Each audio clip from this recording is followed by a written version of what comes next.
Welcome again on easy explore pharma. आज हम लोग फिजिकल फार्मास्यूटिक्स का यूनिट 5 कवर करेंगे। आज यूनिट 5 का हम लोग buffer, necessity of a buffer system, types of buffer and mechanism of action of buffer, इतने टॉपिक्स को कवर करेंगे। तो चलिए स्टार्ट करते हैं बफर सॉल्यूशन से। तो बफर क्या होता है? बफर आर कंपाउंड्स और mixtures of compounds that by their presence in the solution resist changes in the pH upon the addition of small quantities of acid और alkali।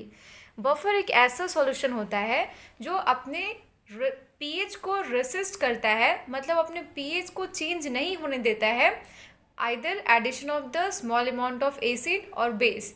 अगर उसमें एसिड ऐड करो, बेस ऐड करो या फिर कुछ भी अदर सब्सटेंस को ऐड करो, वो अपने पीएच को बनाए रखेगा, अपने पीएच को चेंज होने से रेसिस्ट करेगा। उसी को हम लोग क्या बोलते हैं? बफर। फॉर एग्जांपल, सपोज ये एक मिक्सचर है, इस मिक्सचर में सॉल्यूट 1, सॉल्यूट 2, सॉल्वेंट 1, सॉल्वेंट 2 ये सब है, और इस मिक्सचर की जो पीएच है वो है 9। तो अगर इस मिक्सचर सॉल्यूशन में अगर हम लोग किसी एसिड को ऐड कर देंगे या फिर कोई एल्कली को ऐड कर देंगे, फिर भी इस सॉल्यूशन की एक खासियत है कि अपने पीएच को मेंटेन रखेगा, मतलब अपने पीएच को 9 ही रखेगा या अपने पीएच को चेंज नहीं होने देगा। इसी को हम लोग बफर सॉल्यूशन कहते हैं। एक ऐसा सॉल्यूशन जो अपने पीएच को, जो उसकी एक्चुअल पीएच है उसको बनाए रखे, या तो उसमें एसिड ऐड करो, बेस ऐड कर दो या फिर और भी कुछ भी ऐड कर दो, अपने पीएच को रेसिस्ट करेगा चेंज होने से। उसी को हम लोग क्या कहते हैं? अ बफर सॉल्यूशन। तो अब हम लोग की बफर सॉल्यूशन की नेसेसिटी होती क्यों है? क्यों हम लोगों को बफर सिस्टम की ज़रूरत पड़ी? कभी कभी क्या होता है, sometimes it is necessary that a solution of definite pH be prepared and stored. The preservation of such a solution is even more difficult than its preparation. If solution comes in contact with the air, it will absorb CO2 and becomes acidic। हम लोग को इसकी ज़रूरत इसलिए पड़ी क्योंकि कभी कभी कोई सॉल्यूशन होता है जिसको प्रिपेयर करके बहुत दिनों तक स्टोर करके रखना होता है। तो अगर स्टोर करके रखे हैं और पीएच उसका चेंज हो गया तो सॉल्यूशन क्या होगा? डिस्ट्रॉय हो जाएगा। The preservation of such a solution is even more difficult than its preparation.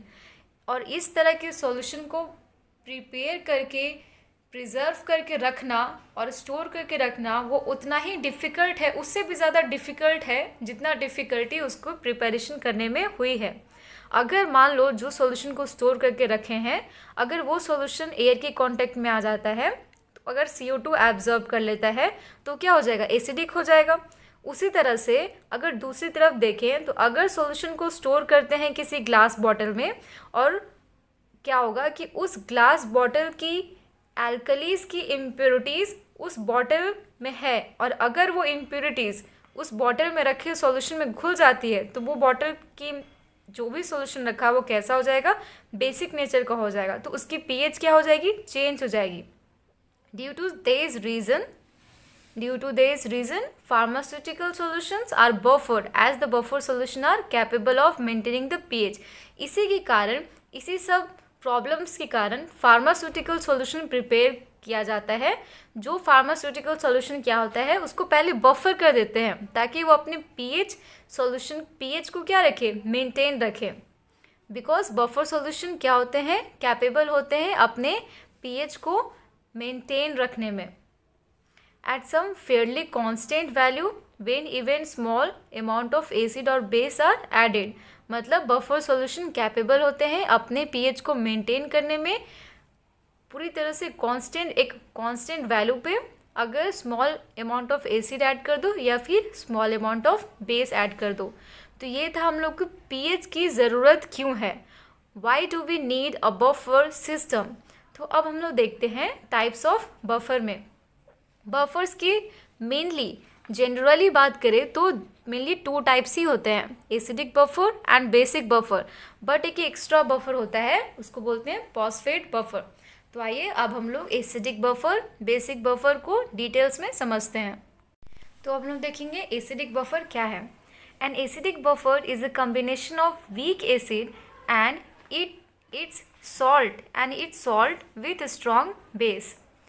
मतलब कि एक एसिडिक बफर ऐसा बफर सिस्टम होता है जिसमें वीक एसिड होता है और वीक एसिड का सॉल्ट होता है स्ट्रॉन्ग बेस के साथ।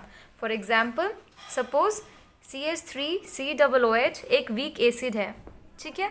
इस वीक एसिड और ये स्ट्रॉन्ग बेस दोनों को मिल के जो सॉल्ट बनेगा वही होगा बफर सॉल्यूशन का। सपोज ये CH3COOH है और NaOH है, जब दोनों को मिला के एक सॉल्ट बनाएंगे वो सॉल्ट कैसा बनेगा, CH3COONA।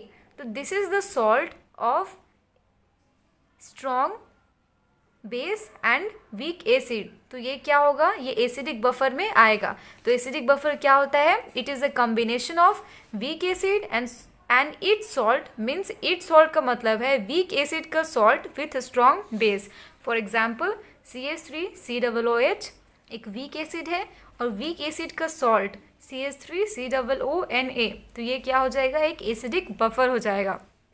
That is weak acid and salt with a strong base.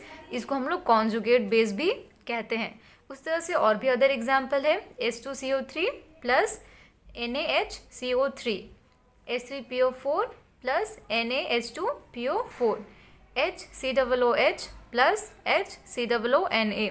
तो ये सब क्या है, एसिडिक बफर के एग्जाम्पल हैं। तो अब बेसिक बफर क्या होगा, उसी तरह से बेसिक बफर भी है। बेसिक बफर मतलब कि जो बेस होगा वो क्या होगा, वीक बेस होगा। अगर एसिडिक बफर हो गया तो जो एसिड होगा वो वीक एसिड होगा और इसका सॉल्ट होगा स्ट्रॉन्ग बेस के साथ।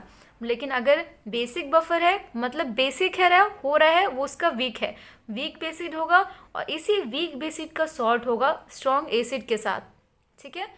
For example ammonium hydroxide plus ammonium hydroxide का सॉल्ट होगा स्ट्रॉन्ग बेस के साथ, जैसे कि स्ट्रॉन्ग एसिड के साथ, जैसे कि HCl एक स्ट्रॉन्ग एसिड है। सपोज अगर आराम से इसको हम लोग अच्छे से समझे तो एक कोई भी वीक बेस ले लेते हैं।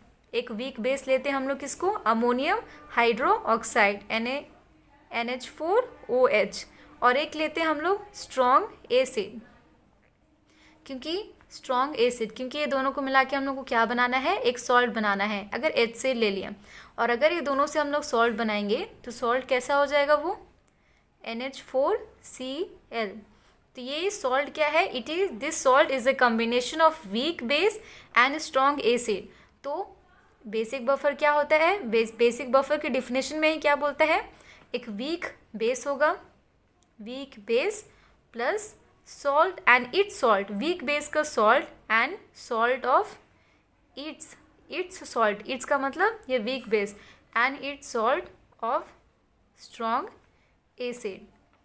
और इसका एग्जाम्पल क्या हो जाएगा, एंड वीक बेस में क्या हो जाएगा NH4OH plus it's salt of strong acid में क्या हो जाएगा NH4Cl। समझ गए, इसी तरह से ये होगा। और भी एग्जाम्पल है, देख सकते हैं आप लोग। अब देखिए फॉस्फेट बफर क्या होता है। फॉस्फेट बफर को हम लोग डबल सॉल्ट बफर भी कहते हैं। Beside the two general type of buffer, that is acidic or basic buffer, a third appears to exist. This is the buffer system compound of two salt.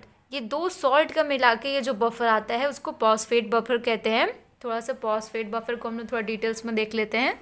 देखिए monobasic potassium phosphate and dibasic potassium phosphate, ये दोनों ही जो है जो भी दोनों compound है phosphate का कंपाउंड है, ये दोनों क्या है, मोर देन वन सॉल्ट से मिलकर बना है।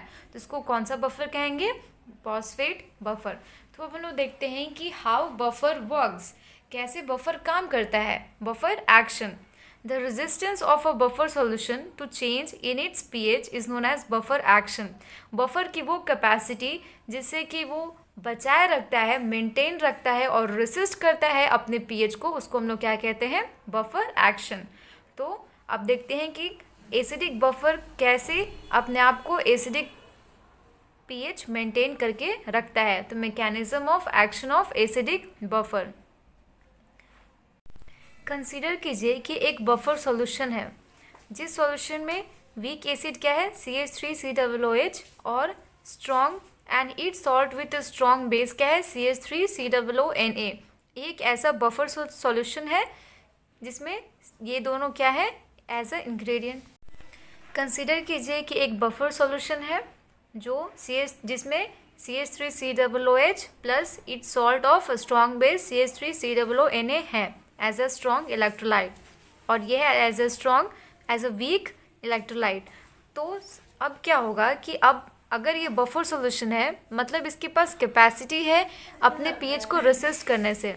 तो अगर हम लोग इसमें एसिड डाल देंगे या फिर बेस डाल देंगे, फिर भी इसकी क्या कैपेसिटी होनी चाहिए, ये अपने पीएच को चेंज नहीं होने देगा।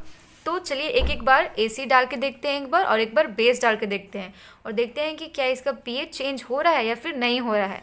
अगर पीएच चेंज हो जाएगा मतलब वो बफर नहीं होगा, और अगर वो पीएच नहीं चेंज होने देगा वो सॉल्यूशन, मतलब वो एक बफर सॉल्यूशन है।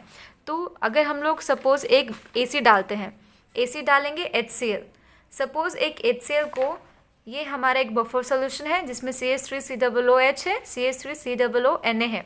अब हम लोग एक बार इसमें एसिड डाल के चेक करेंगे, स्ट्रॉन्ग एसिड डालेंगे HCl, और देखेंगे क्या इसका पीएच चेंज हो रहा है। अगर HCl डाले हैं तो अगर ये बफर नहीं है तो अपने सॉल्यूशन को वो एसिडिक बफर की तरह एसिडिक और बनाने के लिए प्रोन होगा, झुकेगा। तो देखते हैं CH3COONA जब डिसोशिएट करेगा तो सोडियम प्लस और CH3COONCOO माइनस एसिटेट आयन बनाएगा। जैसे ही HCl को हम लोग ऐड करेंगे, HCl डिसोशिएट होके H प्लस और Cl माइनस में डिसोशिएट हो जाएगा।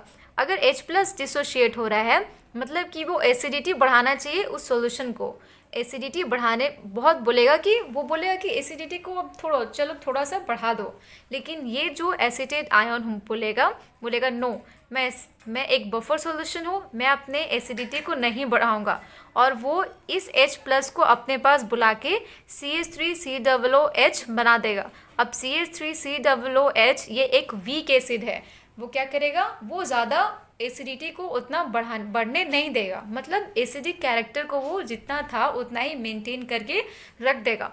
तो इस तरह से क्या होगा, जो एसिड ऐड करने में भी उसकी पीएच क्या होगी, रेसिस्ट होगी। अब उसी तरह से अगर हम लोग एक बेस ऐड कर देंगे, अगर बेस हम लोग NaOH ऐड कर देंगे तो अब देखते हैं कि NaOH ऐड करने के बाद क्या अब चेंजेस आते हैं, उसके पीएच चेंज करेगा या फिर उसका पीएच रेसिस्ट करेगा। तो चलिए देखते हैं। अब हम लोग डालते हैं NaOH, मतलब ये जो सॉल्यूशन बफर का तैयार किए थे, इसमें HCl डालने से इसका पीएच मेंटेन रहा। अब हम लोग इसमें क्या डाल रहे हैं, NaOH, एक स्ट्रॉन्ग बेस डाल के देखते हैं कि पीएच चेंज होता है कि नहीं। NaOH जैसे ही डिसोशिएट होगा वो किसमें, Na प्लस OH माइनस में, और CH3COOH जो पहले से ही प्रेजेंट था बफर सॉल्यूशन में वो डिसोशिएट होगा CH3COO माइनस और H प्लस में। NaOH का जो OH डिसोशिएटेड है और CH3COOH का जो H डिसोशिएटेड है, वो दोनों आपस में मिलकर क्या बना लेंगे, H2O, मतलब वाटर बना देंगे। और फिर इस तरह से क्या होगा, उसकी pH को घटने नहीं देंगे, ऑफ कोर्स बढ़ने नहीं देंगे, क्योंकि वो अल्कली होता अगर NaOH का इफेक्ट आता, और pH के हिसाब से 7 से ज़्यादा बढ़ेगा तो क्या हो जाएगा, वो अल्कली में जाएगा, तो pH को बढ़ने नहीं देंगे। तो इस तरह से एसिडिक कैरेक्टर और बेसिक कैरेक्टर दोनों कैरेक्टर को मेंटेन रखेगा एक बफर सॉल्यूशन। तो अब हम लोग देखेंगे कि कैसे एक बेसिक बफर को हम लोग बता सकते हैं कि ये एक बेसिक बफर सॉल्यूशन है। तो अब हम लोग देखते हैं, कंसिडर करते हैं कि एक बफर सॉल्यूशन है जिसमें NH4OH है, एक वीक इलेक्ट्रोलाइट, और it's salt with strong base NH4Cl, ठीक है, एज अ स्ट्रॉन्ग इलेक्ट्रोलाइट। तो अब हम लोग इसमें एसिड को ऐड करेंगे। अगर हम लोग इसमें भी जैसे NH4OH जैसे डिसोशिएट करेगा वो क्या फॉर्म करेगा, NH4 प्लस और OH माइनस में।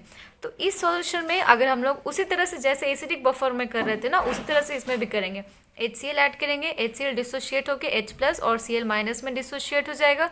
इसका H प्लस और इसका OH ये दोनों मिलके क्या बना देंगे, वाटर, और वाटर का pH क्या होता है, न्यूट्रल होता है। तो इस तरह से अपने pH को मेंटेन रखेंगे। तो एक बार इसमें एसिड डाल के देख चुके हैं, अब हम लोग एक बार इसमें क्या करेंगे, बेस को भी ऐड करके देखेंगे। जैसे ही NaOH बेस को ऐड किए वो डिसोशिएट हुआ इनटू द Na प्लस और OH माइनस में।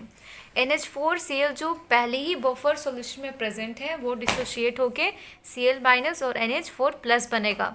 ये दोनों आपस में मिलकर क्या बना लेंगे, NH4OH। तो इस तरह से बेसिक बफर की भी अपनी एक होती है, अपनी कैपेसिटी होती है जिससे वो अपने pH को मेंटेन रखेगा। तो अब हम लोग देखेंगे mechanism of action of phosphate buffer. Phosphate buffer कैसे वर्क करता है और कैसे अपने pH को रेसिस्ट करके रखता है। एक फॉस्फेट बफर का सॉल्यूशन है KH2PO4 और K2HPO4 का। इसमें H2PO4 सर्व करेगा as a weak acid, HPO42 minus serve करेगा as a weak conjugate base.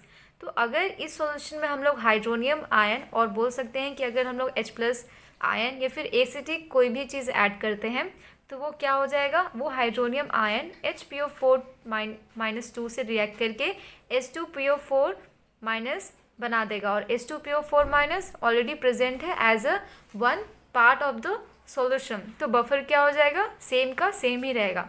अगर कोई बेस को ऐड कर दिए OH तो OH रिएक्ट करके H2PO4 माइनस से रिएक्ट करके क्या बना देगा, HPO4 माइनस 2 प्लस वाटर, और ये ऑलरेडी प्रेजेंट है as a ingredient in the buffer solution. तो इस तरह से फॉस्फेट बफर भी अपने सॉल्यूशन के pH को मेंटेन रखेगा। तो बस यही था आज हम लोग यहीं तक पढ़ेंगे। Thank you.